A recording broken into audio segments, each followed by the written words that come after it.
মিশরের সে প্রতাপশালী পাপিষ্ঠ সম্রাট ফিরাউনের প্রথম জীবনের ঘটনা ছিল এমন। মাসহাব বা কাবুস নামক যুবকটির জন্মস্থান বলখে। একবার সে নিছক ভ্রমণ উদ্দেশ্যে কিংবা ভাগ্যান্বেষণের তাগিদে ঘুরতে ঘুরতে বেউসাহমা নামক শহরে গিয়ে উপস্থিত হল। সেখানে তার হামান নামক আরেকটি ভবঘুরে যুবকের সাথে সাক্ষাৎ হল। তাদের দুজনের মধ্যে বেশ কিছুক্ষণ কথাবার্তার পর একের প্রতি অপরের আকর্ষণ জন্মিল। এর কারণেই যে দুজনেরই চারিত্রিক ও মানসিক ভাবধারা এবং প্রকৃতি প্রায় একই ধরনের ছিল। কথায় কথায় হামান কাবুসকে জিজ্ঞেস করল, তুমি কোথায় কি উদ্দেশ্যে বের হয়েছ? কাবুস বলল, উদ্দেশ্য শুধুই দেশ ভ্রমণ, তবে এরই মাধ্যমে যদি ভাগ্যের পরিবর্তন ঘটে তাও দেখব। হামান বলল, খুবই ভালো কথা, আমিও তোমার মতো প্রায় একই উদ্দেশ্যে বিদেশে এসেছি। তুমি আমাকেও সঙ্গী করে লও এবং প্রথমে কোন দেশে যাবে বলে মনস্থ করেছ? কাবুস বলল, প্রথমে মিশর যেতে চাই। হামান বলল, বেশ, তাই চলো, মিশরেই যাই। তারপর তারা উভয়ে মিশর গিয়ে উপনীত হল। তারা একটি গ্রাম্য পথ দিয়ে চলছিল। সময়টি ছিল খরবুজার মৌসুম। দু বন্ধুই ক্ষুধায় কাতর হয়ে পড়েছিল, কিন্তু তাদের কারো সাথেই আহার করার মতো কিছু ছিল না। হঠাৎ তাদের দৃষ্টি পড়ল রাস্তার পাশে একটি খরবুজা ক্ষেতের দিকে। ক্ষেতের গাছগুলোতে বহু সুপক্ক খরবুজা শোভা পাচ্ছিল। ওই সময় খরবুজা ক্ষেতের মালিক এবং অন্যান্য শ্রমিকরা খরবুজা খেতে কাজ করছিল। কাবুস ও হামান তাদের কাছে গিয়ে নিজেদের ক্ষুধার কথা বলে একটি খরবুজা খেতে চাইল। ক্ষেতের মালিক বলল, তোমরা সুস্থ সবল যুবক পুরুষ, ভিক্ষা চাচ্ছ কেন? কাজ করে খেতে চেষ্টা করো। আমি কিছু খরবুজা দিচ্ছি, তা নিয়ে বাজারে নিয়ে বিক্রয় করে দাও। তারপর শুধু একটি কেন, তোমাদের যতটা ইচ্ছা খরবুজা খেতে পারবে। তাদের ক্ষুধা খুবই প্রবল ছিল, কাজেই বাধ্য হয়ে কাবুস হামানকে ক্ষেতের মালিকের কাছে জামিন রেখে নিজে কয়েকটি খরবুজা নিয়ে বাজারে গেল। কিছুক্ষণের মধ্যেই তা বিক্রয় করে এসে মালিকের কাছে মূল্য বুঝিয়ে দিল। মালিক খুশি হয়ে তখন তাদের দুজনকে দুটি পরিপক্ক বড় খরবুজা খেতে দিল। তা খেয়ে তাদের পেট ভর্তি হয়ে গেল। তারপর ক্ষেতের মালিক বলল, তোমরা আমার এ খরবুজা বিক্রয়ের কাজে স্থায়ীভাবে নিয়োজিত হও। সমস্ত মৌসুম ভরে প্রত্যহ এ কাজ করলে দেখবে তোমাদের হাতে বেশ পয়সাও জমেছে। মালিকের প্রস্তাবটি ভালো হলেও কাবুসের কাছে কাজটি মোটেই পছন্দ হলো না। তাই সে তাতে অসম্মতি প্রকাশ করে হামানকে নিয়ে সেখান থেকে বিদায় হয়ে গেল। গোরস্থানের প্রহরী হতে রাজত্ব লাভ। কাবুস ও হামান দুবন্ধু এরপর মিশরের রাজধানী অভিমুখে রওনা হল। সেখানে গিয়ে কাবুস হামানকে বলল, তুমি একটু অপেক্ষা করো, আমি রাজদরবারে গিয়ে দেখি কোনো কাজের ব্যবস্থা করা যায় কিনা। মিশরের বাদশাহ তখন দরবার উপবিষ্টা ছিল। কাবুস দরবার ঘরে প্রবেশ করে বাদশাকে যথারীতি অভিবাদন করে বলল, জাহাপনা, আমি এক সহায় সম্বলহীন নিঃস্ব যুবক। আমার কোনো কাজকর্ম নেই, সুতরাং আমার ভরণ পোষণের খুবই কষ্ট হচ্ছে। দয়া করে আমাকে একটি কাজের ব্যবস্থা করে দিলে আমি চিরকৃতজ্ঞ থাকব। কাবুসের কথা বলার ধরন ও তার জড়তাহীন বক্তব্য বাদশার মনোযোগ আকর্ষণ করল। সে কাবুসকে জিজ্ঞেস করল, হে যুবক, তুমি কি কাজ করতে পারবে? কাবুস বলল, জাহাপনা, আপনি আমাকে রাজকীয় গোরস্থানের প্রহরী নিয়োগ করুন। আমি অত্যন্ত বিচক্ষণতার সাথে প্রহরীর দায়িত্ব পালন করব এবং আশা করি আমি এই কাজের মাধ্যমে রাজকীয় তহবিলে আশাতীত অর্থ সংগ্রহ করে দিতে পারব। বাদশাহ তার অনুরোধ রক্ষা করে তাকে রাজকীয় গোরস্থানের প্রহরী নিযুক্ত করল। কাবুস বাল্যকাল থেকেই যেমনই ছিল চতুর, তেমনই তীক্ষ্ণ বুদ্ধি সম্পন্ন। সে গোরস্থানের প্রহরী পদে নিযুক্ত হয়েই ঘোষণা করে দিল, এখন হতে শাহী কবরস্থানে কেউ কোনো লাশ দাফন করতে গেলে এর প্রহরীর নিকট হতে অবশ্যই অনুমতি নিতে হবে। তার অনুমতি ছাড়া চাইলে কবরস্থানের কেউই সেখানে কোনো লাশ দাফন করতে পারবে না। কাবুসের ভাগ্য তার খুবই অনুকূল ছিল।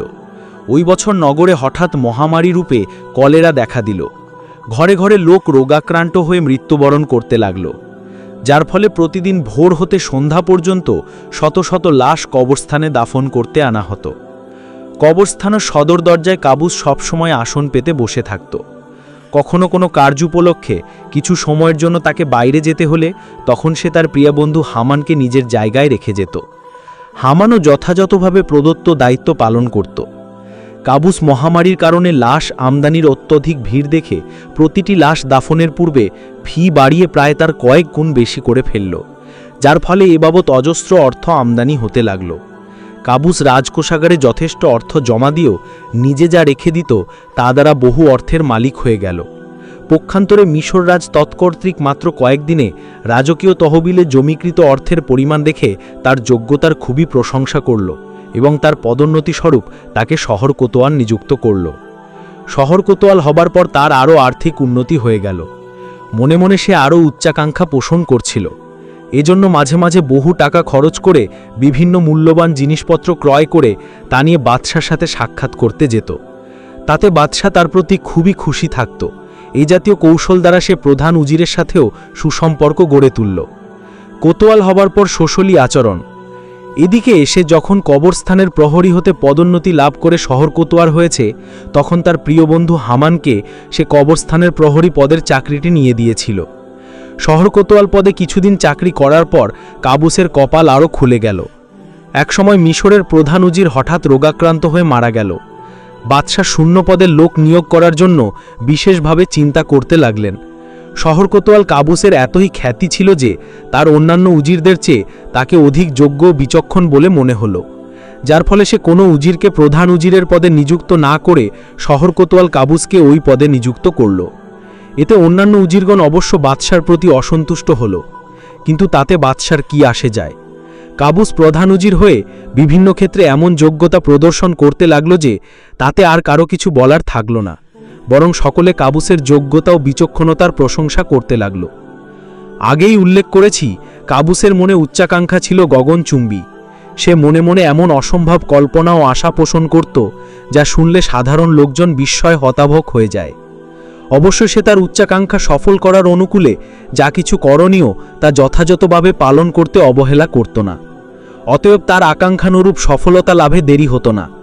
কাজেই অল্প কিছুদিনের মধ্যেই সে ধাপে ধাপে অগ্রসর হয়ে আজ সে বাদশাহের উজিরে আজম পদ লাভ করেছে। উজিরে আজম পদ লাভ করার পর তার লালসার মাত্রা সীমাতিক্রম করল। তখন সে যদি শুধু বাদশাহী পদের জন্য লালায়িত হতো তাহলে না হয় তা সমর্থন করা যেত, কিন্তু না, তার মনে রূপ আশা জেগে উঠল যে বাদশাহী পদ লাভ করা তো মোটেই কিছু নয়, কিন্তু শুধু বাদশাহ হয়ে অন্য সকল বাদশার মতো সময় কাটাতে চায় না। সে চায় দুনিয়ার সর্বশ্রেষ্ঠ বাদশাহ হতে। সে চায় দেশের জনসাধারণ তথা সমগ্র প্রজাগণ দ্বারা তার উপাসনা করতে। সে চায় দুনিয়ার সকল সম্রাটের উপরে মহাসম্রাটের পদে আরোহণ করতে। একদিন উজিরে আজম কাবুস তার প্রিয় বন্ধু হামানের কাছে তার মনের আশার কথা প্রকাশ করল। হামান ধূর্ততা ও বিচক্ষণতায় কাবুসের চেয়েও এক ধাপ এগিয়ে ছিল। সে কাবুসকে বলল, বন্ধু, তুমি সুযোগ্য পাত্র, তুমি সব ইচ্ছাই পুরা করতে পারবে, কিন্তু একটু ধীরে সুস্থে অগ্রসর হতে হবে। বেশি তাড়াহুড়ো ভালো নয়। আগে পরিস্থিতি সৃষ্টি করে সামনে অগ্রসর হলে পথে আর কোনো বাধা বিপত্তি থাকবে না। এখন তুমি একটি কাজ করো। এই কথা বলে হামান কাবুসকে একটি সূক্ষ্ম পরামর্শ দিল। কাবুস উক্ত পরামর্শ অনুযায়ী একদিন বাদশাকে বলল, জাহাপনা, কিছুদিন ধরে আমাদের দেশে নানা প্রকার প্রাকৃতিক দুর্যোগে প্রজাগণ অত্যন্ত দুরবস্থায় কবলিত। তাই আমাদের উচিত তাদের অন্তত 2 বছরের খাজনা মাফ করে দেওয়া। বাদশা বলল, তা হয় না উজির, কেননা 2 বছরের খাজনা বাবদ যে অর্থ আসে তা হতে বঞ্চিত হলে সরকারি তহবিলে যে দুর্বলতা দেখা দিবে তা কেটে ওঠা কোনোভাবেই সম্ভব নয়। তবে যেহেতু তুমি এই প্রস্তাবটি দিলে, তাই শুধু তোমার পদমর্যাদার সম্মানে আমি প্রজাদিগের 1 বছরের খাজনা মাফ করে দিলাম। কাবুস বলল, জাহাপনা, সরকারি তহবিলে দুর্বলতা সৃষ্টি করাও আমার কাম্য নয়। তবে আমি এরূপ প্রস্তাব দিয়েছিলাম শুধু প্রজাদের দুরবস্থা ও অপরাগতার দিকে লক্ষ্য করে। তখন বাদশা বলল, উজির, আমি আমার মতামতটা তোমাকে বললাম, এখন তুমি যা ভালো মনে করো তাই করো।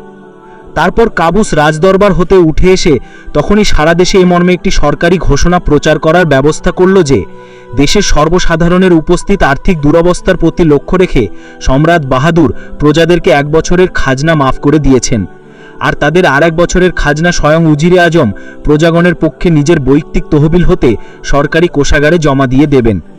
সুতরাং দেশের প্রজাগণ 2 বছরের খাজনা প্রদান হতে মুক্তি পেল।